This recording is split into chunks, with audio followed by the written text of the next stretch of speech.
来来，你看看这年轻人住的房子，给你看照片。出去的时候都打扮的光鲜耀丽的，你看这房子造的，这都造的不像人住的地方。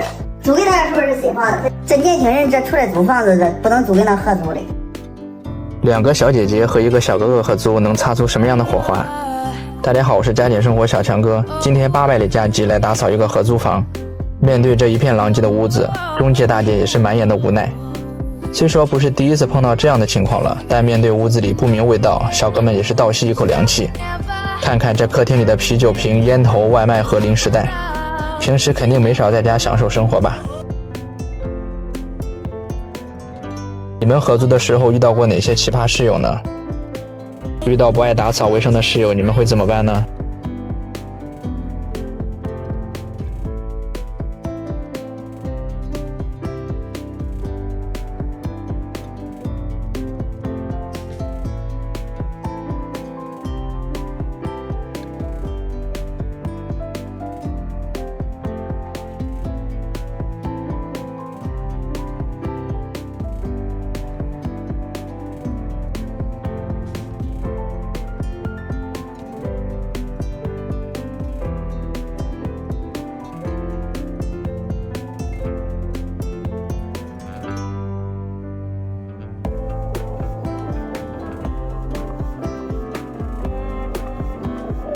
来，喝完这一杯，再来3杯。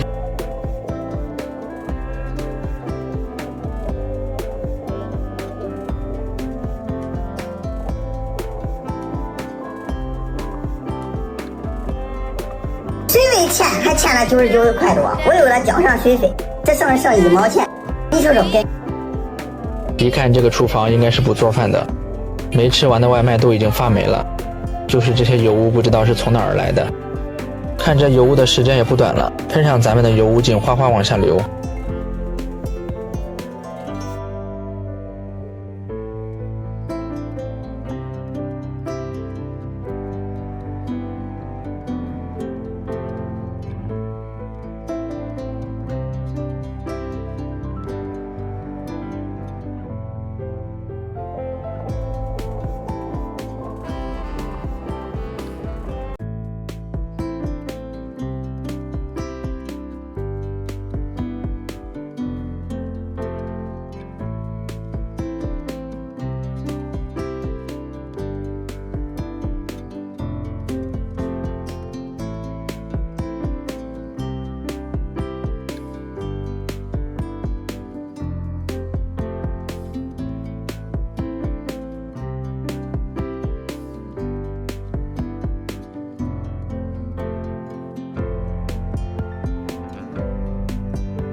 家人们，你们有喜欢在床上吃东西的吗？你们能接受在床上吃饭的人吗？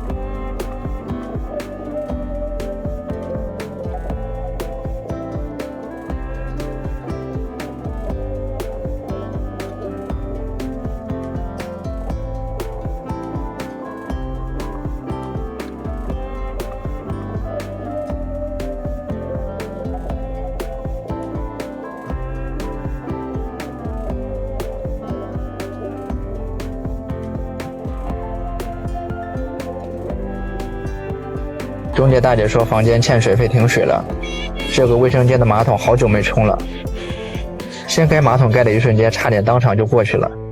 你们经历过这种体验吗？